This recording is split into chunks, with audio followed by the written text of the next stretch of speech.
हमारे अंदर के बच्चे को हमेशा मस्ती ही नहीं करते रहना चाहिए, हमेशा लाइफ में कुछ ना कुछ नया सीखते भी रहना चाहिए। इसलिए मैंने ये सीरीज़ शुरू की थी जिसका नाम है क्या सीखा। उसी सीरीज़ की आज के इस वीडियो में मैं आपके लिए कुछ नया लेके आया हूँ, कुछ सीखने के लिए। मैंने 2 बुक्स पढ़ी, डू एपिक शिट और गेट एपिक शिट डन। दोनों बुक्स एक ही राइटर के द्वारा लिखी गई हैं, अंकुर वारिकू के द्वारा। आज मैं आप लोगों के साथ शेयर करूंगा कि इन दोनों बुक्स से मैंने क्या सीखा। पहले बात करेंगे डू एपिक शिट के बारे में। ये बुक काफ़ी इजी टू रीड है, पर पेज काफ़ी कम वर्ड्स हैं लेकिन बहुत ही अच्छे वर्ड्स हैं। अगर कोई बुक रीडिंग के हैबिट को डेवलप करना चाहता है तो मेरे ख्याल से ये बुक उसके लिए बेस्ट रहेगी, या फिर इकिगाई बेस्ट रहेगी, क्योंकि ये पढ़ने में बहुत ईजी है और इसमें ज़्यादातर सब कुछ ऐसा ही है जिससे हम रिलेट कर सकते हैं, अपनी लाइफ से रिलेट कर सकते हैं। इस बुक में लाइफ के 6 अलग अलग एस्पेक्ट्स के बारे में बात की गई है। वो 6 एस्पेक्ट्स हैं सक्सेस, हैबिट्स, अवेयरनेस, एंटरप्रेन्योरशिप, जिसे मुझे अभी भी प्रोनाउंस नहीं करना आता, मनी एंड रिलेशनशिप्स। इन सब के बारे में कुछ ना कुछ ज्ञान की बातें की गई हैं और कुछ प्रैक्टिकली अंकुर वारिकू अपने पर्सनल एक्सपीरियंस शेयर करते हैं कि इन सभी लाइफ एस्पेक्ट्स में उन्होंने क्या क्या प्रॉब्लम्स फेस की, क्या क्या मिस्टेक्स की जो हमें नहीं करनी चाहिए। मैंने सोचा इस बुक को मैं आपके साथ उन इंपॉर्टेंट लाइंस के जरिए शेयर करूं जो मुझे काफी अच्छी लगी, तो मैं वो इंपॉर्टेंट लाइंस या कोट्स आपके साथ शेयर कर रहा हूँ। Your current rules of success and failure have been written by the world. Go ahead and rewrite them. Define what success really means to you, staying true to that, and then using failures as reflections to create your own success. Success is a relationship you have with your own self. Time goes away and leaves us with only one of these 2 things, regret or results. A year from now, you will never be sure of the results, but you can certainly be sure of regret if you don't start today. ये मेरा सबसे favourite coat है इस book का। We know ourselves through our thoughts, but we know others through their actions. कि हम अपने आप को अपने विचारों से जानते हैं कि मैं तो इतना अच्छा हूँ, लेकिन दूसरे हमें हमारे एक्शन से जानते हैं कि हम ऊपर से करते क्या है। ऐसे ही हम भी दूसरे लोगों को उनके एक्शन से जानते हैं। There are 3 relationships that define almost everything that happens to us in our lives.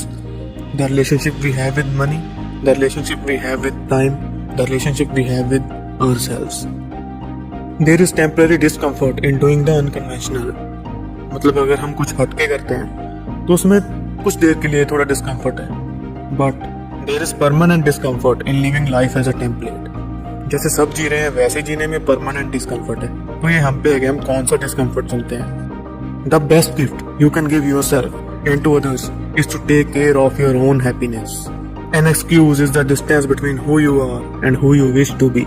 Money can buy you stuff, but the biggest thing it buys is freedom, including freedom from stuff.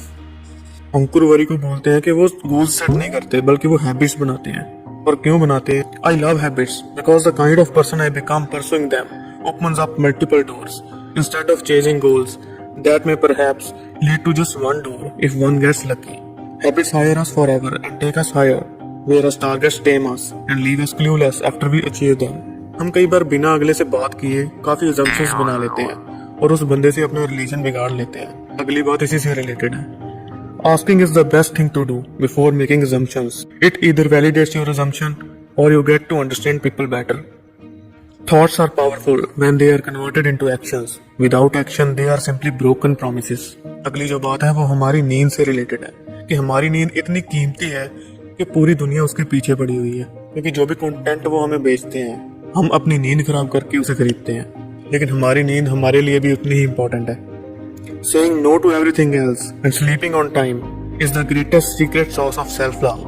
We say yes more often just because we want people to feel good about us. A truly well-lived life is the one where we stay true to our own selves. That's difficult, but not an inch more difficult than living someone else's life. Your self-talk determines your self-worth. We are all the stories we tell ourselves.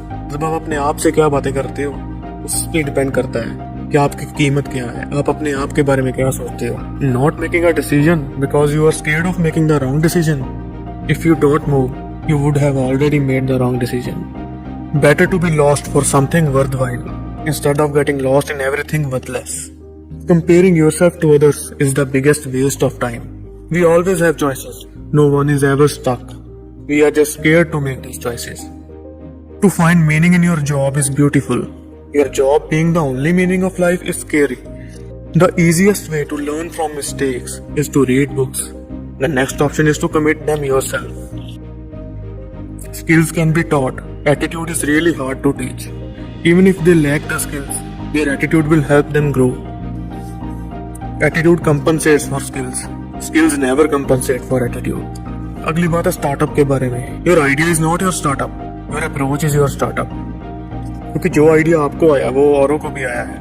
फर्क सिर्फ approach में है. The 3 worst reasons to become an entrepreneur. I want to make money. I hate my current job. Everyone is doing it. अगली बात है loans के बारे में. Financially smart people take loans even if they can afford to save money. Financially weak people take loans knowing they can't afford to spend money. अगली बात है passive income के बारे में. It is not how much you earn in a job that determines your net worth. It is how much do you own of what makes money for you even when you are sleeping. अगली बात investments के बारे में कि जब हमारी marriage नहीं हुई होती तब हमारे पास मौका होता है रिस्क लेने का, तभी इन्वेस्टमेंट शुरू कर देनी चाहिए. We should take risk early on. क्योंकि उसके बाद जिम्मेवारियां बढ़ जाती हैं और तब हम ज्यादा रिस्क नहीं ले सकते. तब हम लो रिस्क इन्वेस्टमेंट कर सकते हैं. हम सबका सपना होता है कि हम जल्द से जल्द अपना घर खरीदें, और किराए पर रहना तो बहुत ही गलत माना जाता है. लेकिन अंकर वारे को कहते हैं कि buying a house early in your life is binding and this can be a regret filled decision. ऐसे ही कार के केस में कार खरीदना बहुत महंगा पड़ता है एज कम्पेयर टू रेंट पे कार को लेके जाना. फिर हम कहते हैं कि दुनिया ऐसी है वैसी है, दुनिया चेंज क्यों नहीं होती. The change we want in others is the change we need to begin with. We invite what we allow. अगली बात है रिलेशनशिप में मिसकम्युनिकेशंस की.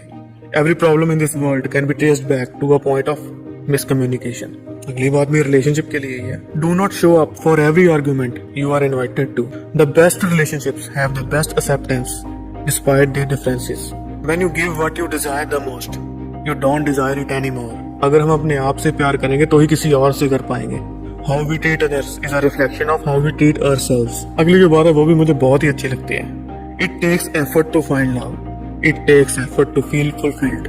It takes effort to be fit. It takes effort to be happy. Which is why most of us do not have love, fulfillment, happiness और fitness in our life. मतलब हम effort ही करना नहीं चाहते. तो ऐसी ही अच्छी अच्छी बातों से भरी पड़ी है ये किताब जिसका नाम है डू एपिक शिट. इसे जरूर पढ़ें, इसे घर पे जरूर रखें. कोई ना कोई रैंडम पेज ही पढ़ लें जब जी चाहे. अब अगली book gate epic shit done. इस बुक में भी लाइफ के अलग अलग एस्पेक्ट्स के बारे में बात की गई है, लेकिन कुछ अलग तरीके से. इस बुक को 4 पार्ट्स में डिवाइड किया गया है. Managing your life, managing your career, managing people और मैनेजिंग योर सेल्फ. इन चारों पार्ट्स में एक स्टूडेंट अलग अलग क्वेश्चंस पूछता है और टीचर उसके जवाब देता है. टोटल 36 सवाल हैं और ये सवाल ऐसे हैं जो कभी ना कभी हम सबकी लाइफ में, हम सबके दिमाग में आते हैं. जैसे how do I focus, how do I find my passion, how do I pick right career, how do I find a life partner. कई सवालों के जवाब तो मुझे बहुत ही अच्छे लगे. वैसे सच बताऊं तो शुरू में ये बुक मुझे काफी बोरिंग लगी, लेकिन धीरे धीरे काफी इंटरेस्ट बनता गया. हर रोज मैं 1 या 2 चैप्टर ही पढ़ता था और एंड तक आते आते मुझे ऐसा फील होने लगा कि ये बुक कभी भी खत्म ना हो. इस बुक में से कुछ बातें जो मुझे काफी अच्छी लगी मैं यहाँ हाईलाइट करना चाहता हूँ, और इनमें से कुछ बातें दोनों बुक्स में कही गई हैं. पहली बात, हम खुद अपनी हैप्पीनेस के लिए रिस्पॉन्सिबल हैं, कोई और नहीं. हम अपने आप को अपनी थॉट्स के नजरिए से देखते हैं, लेकिन लोग हमें हमारे एक्शंस के नजरिए से देखते हैं. आप अपने आप को ऐसे ही ट्रीट करो जैसे आपको अपने बेस्ट फ्रेंड को करना चाहिए. खुद ही अपने आप का बेस्ट फ्रेंड बनो. पेशेंस के बारे में बताया गया है कि B impatient with your actions and patient with results. Emotions temporary होते हैं, और अगर ये टेम्परेरी होते हैं तो इनके बेस पे हमें कोई भी परमानेंट डिसीजन नहीं लेना चाहिए. Whatever you are feeling today will eventually fade away. Life partner इसलिए नहीं ढूंढना चाहिए कि हम उसमें खुशी ढूंढ सकें, बल्कि इसलिए ढूंढना चाहिए कि हम उससे अपनी खुशी बांट सकें. अपने आप को कंप्लीट करने के लिए हमें कोई और नहीं चाहिए, हम अपने आप में ही कंप्लीट होने चाहिए. एट लास्ट इस बुक को उस बात पे खत्म किया गया है जिस बात से ये बुक शुरू की गई थी. ये सक्सेस हर एक के लिए अलग अलग होता है. हमें दुनिया के हिसाब से सक्सेस को चेज नहीं करना चाहिए. किसी के लिए सक्सेस फेम हो सकता है, किसी के लिए पैसा, किसी के लिए हैप्पीनेस, किसी के लिए फैमिली टाइम. तो अपना सक्सेस हमें खुद चुनना चाहिए. हमें खुद सोचना चाहिए कि हमें अपनी लाइफ में क्या चाहिए, क्योंकि अगर हमें पता होगा तो ही तो हम उसे पा सकेंगे. तो आई होप आपको इन दोनों बुक्स से काफी कुछ सीखने को मिला होगा. वीडियो अच्छी लगी तो दूसरों के साथ भी शेयर करना. तो हम मिलते हैं किसी और वीडियो में. तब तक के लिए मस्ती करते रहिए और कुछ ना कुछ नया सीखते रहिए. Keep your kid with in life.